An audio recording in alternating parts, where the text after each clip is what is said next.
Em atendimento a pedido formulado pelo Ministério Público Federal, foi deflagrada nesta quarta-feira a 75ª fase da Operação Lava Jato, com o cumprimento por ordem da 13ª Vara Federal de Curitiba de 25 mandados de busca e apreensão no Rio de Janeiro, São Paulo e em Sergipe. O objetivo é aprofundar as investigações relacionadas a possíveis atos de corrupção e lavagem de dinheiro envolvendo contratos firmados por empresas do grupo Seadrill, entre os quais contratos celebrados em 2011 pela empresa Sapura, com a Petrobras, para o fornecimento de 3 navios lançadores de linha, vigentes até os dias atuais. Para a construção e o posterior uso em regime de afretamento por 8 anos, os contratos totalizaram 2,7 bilhões de dólares. Ao mesmo tempo em que se destinam a instruir as apurações em curso no âmbito da Operação Lava Jato, as medidas são também executadas em cumprimento a pedidos de cooperação jurídica internacional. Especificamente no que diz respeito aos contratos relacionados aos navios lançadores de linha, celebrados pela Diretoria de Exploração e Produção da Petrobras, apuraram-se indícios de que a empresa Sapura no Brasil contratou intermediários e operadores financeiros que, mediante o pagamento de 1,5% do valor dos contratos a título de propina, eram responsáveis por viabilizar a inclusão da empresa em certame da Petrobras e obter informações privilegiadas de dentro da estatal. Ainda, com base nos extratos bancários de contas mantidas pelos investigados no exterior, identificou-se que, após receberem seus pagamentos em contas bancárias mantidas em nomes de offshores, esses operadores financeiros transferiram parte dos valores a 2 altos executivos da Sapura, um então vinculado à Sapura no Brasil e outro à Sapura Energy, sediada na Malásia. Além disso, a partir da análise de documentos apreendidos, foram identificadas suspeitas de que a atuação ilícita dos investigados tenha também abrangido outros contratos da Petrobras, também em favor dos interesses do grupo Seadrill. Segundo apurado, os valores repassados aos operadores financeiros circularam por diversas contas mantidas em nome de offshores, tendo sido identificadas contas controladas pelos investigados em pelo menos 6 países diferentes.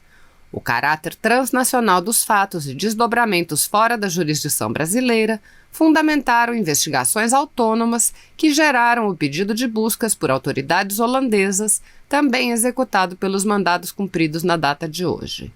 As investigações que ensejaram as medidas concretizadas nesta quarta-feira tiveram como base, dentre outros elementos, a análise de documentos apreendidos em fases anteriores, extratos bancários de contas sediadas no exterior, trocas de e-mails entre os investigados e ampla cooperação jurídica internacional. Segundo o Procurador da República, Marcelo Ribeiro, as medidas executadas permitem a ampliação da investigação relativamente a possíveis irregularidades na área de exploração e produção. Além disso, o trabalho de investigação reforça a importância da cooperação jurídica internacional em uma via de mão dupla.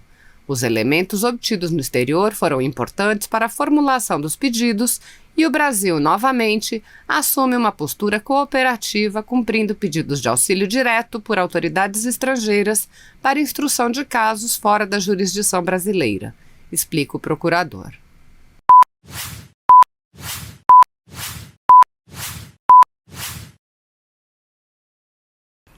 Senhor Presidente da Assembleia Geral, Volkan Bozkır, Senhor Secretário-Geral da ONU, Antônio Guterres, a quem tenho a satisfação de cumprimentar em nossa língua-mãe, chefes de Estado, de governo e de delegações, senhoras e senhores. É uma honra abrir essa Assembleia com os representantes de nações soberanas, no momento em que o mundo necessita da verdade para superar seus desafios. A Covid-19 ganhou o centro de todas as atenções ao longo deste ano e, em primeiro lugar, quero lamentar cada morte ocorrida. Desde o princípio, alertei em meu país que tínhamos 2 problemas para resolver: o vírus e o desemprego, e que ambos deveriam ser tratados simultaneamente e com a mesma responsabilidade. Por decisão judicial, todas as medidas de isolamento e restrições de liberdade foram delegadas a cada um dos 27 governadores das unidades da federação. Ao presidente, coube envio de recursos e meios a todo o país. Como aconteceu em grande parte do mundo, parcela da imprensa brasileira também politizou o vírus, disseminando o pânico entre a população. Sob o lema "Fique em casa" e "A economia a gente vê depois", quase trouxeram o caos social ao país. Nosso governo, de forma arrojada, implementou várias medidas econômicas que evitaram o mal maior. Concedeu auxílio emergencial em parcelas que somam aproximadamente $1.000 para 65 milhões de pessoas. O maior programa de assistência aos mais pobres no Brasil e talvez um dos maiores do mundo. Destinou mais de $100 bilhões para ações de saúde, socorro a pequenas e microempresas, assim como compensou a perda de arrecadação dos estados e municípios. Assistiu a mais de 200 mil famílias indígenas com produtos alimentícios e prevenção à Covid. Estimulou, ouvindo profissionais de saúde, o tratamento precoce da doença. Destinou $400 milhões para pesquisa, desenvolvimento e produção da vacina de Oxford no Brasil. Não faltaram, nos hospitais, os meios para atender aos pacientes de Covid. A pandemia deixa a grande lição de que não podemos depender apenas de umas poucas nações para a produção de insumos e meios essenciais para a nossa sobrevivência. Somente o insumo de produção de hidroxicloroquina sofreu um reajuste de 500% no início da pandemia. Nesta linha, o Brasil está aberto para o desenvolvimento de tecnologia de ponta e inovação, a exemplo da indústria 4.0, da inteligência artificial, nanotecnologia e da tecnologia 5G, com quaisquer parceiros que respeitem nossa soberania, prezem pela liberdade e pela proteção de dados. No Brasil, apesar da crise mundial, a produção rural não parou. O homem do campo trabalhou como nunca, produziu, como sempre, alimentos para mais de 1 bilhão de pessoas. O Brasil contribuiu para que o mundo continuasse alimentado. Nossos caminhoneiros, marítimos, portuários e aeroviários mantiveram ativo todo o fluxo logístico para distribuição interna e exportação. Nosso agronegócio continua pujante e, acima de tudo, possuindo e respeitando a melhor legislação ambiental do planeta. Mesmo assim, somos vítimas de uma das mais brutais campanhas de desinformação sobre a Amazônia e o Pantanal. A Amazônia brasileira é sabidamente riquíssima. Isso explica o apoio de instituições internacionais a essa campanha escorada em interesses escusos que se unem a associações brasileiras, aproveitadoras e impatrióticas, com o objetivo de prejudicar o governo e o próprio Brasil. Somos líderes em conservação de florestas tropicais. Temos a matriz energética mais limpa e diversificada do mundo. Mesmo sendo uma das 10 maiores economias do mundo, somos responsáveis por apenas 3% da emissão de carbono.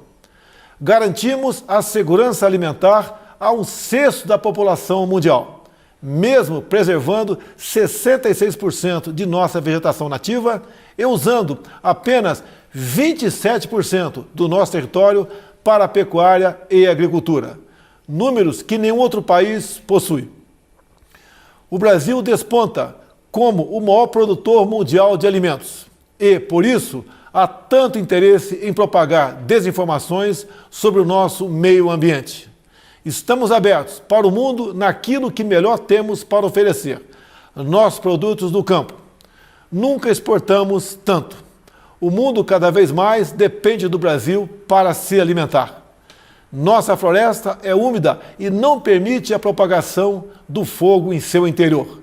Os incêndios acontecem praticamente nos mesmos lugares, no entorno leste da floresta, onde o caboclo e o índio queimam seus roçados em busca de sua sobrevivência em áreas já desmatadas.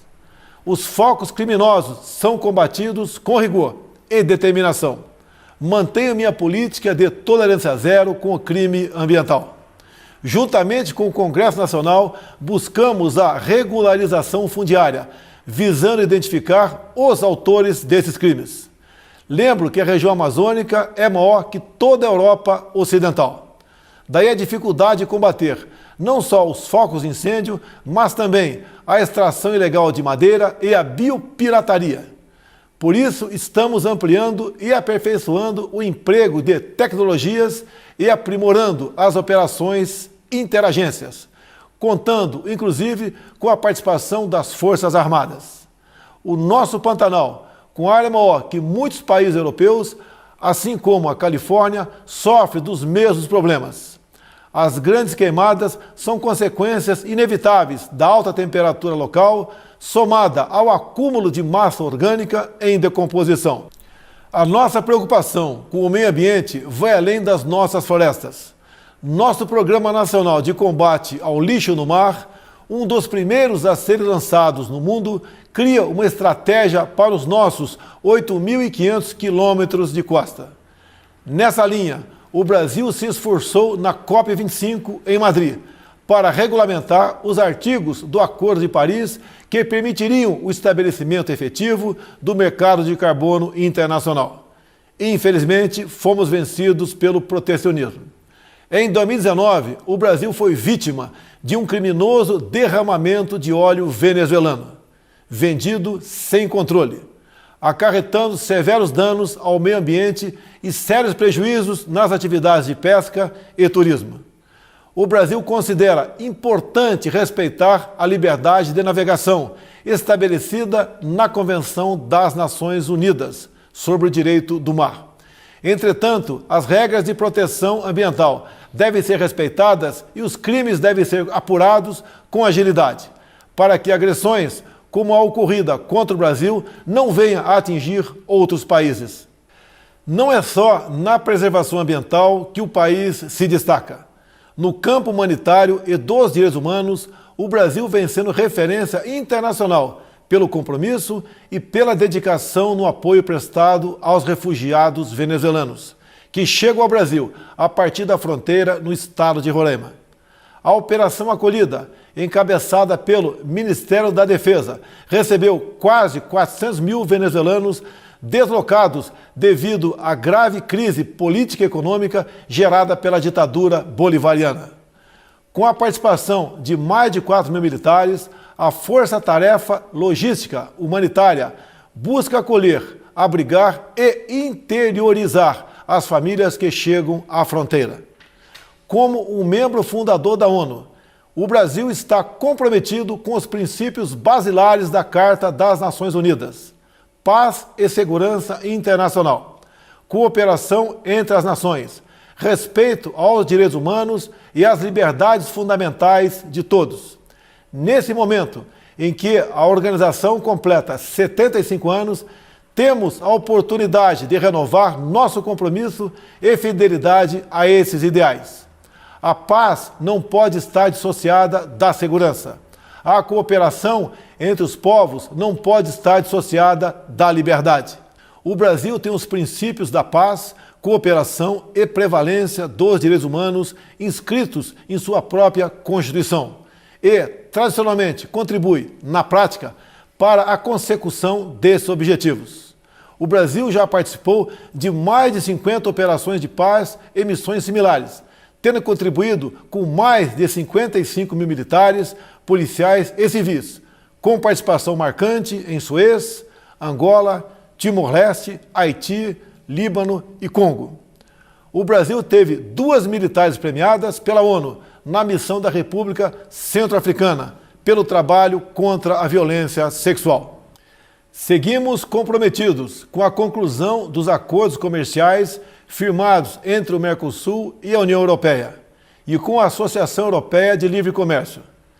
Esses acordos possuem importantes cláusulas que reforçam nossos compromissos com a proteção ambiental. Em meu governo, o Brasil, finalmente, abandona uma tradição protecionista e passa a ter, na abertura comercial, a ferramenta indispensável de crescimento e transformação. Reafirmo nosso apoio à reforma da Organização Mundial do Comércio, que deve prover disciplinas adaptadas às novas realidades internacionais. Estamos igualmente próximos do início do processo oficial de acessão do Brasil à OCDE. Por isso, já adotamos as práticas mundiais mais elevadas em todas as áreas, desde a regulação financeira até os domínios da segurança digital e da proteção ambiental.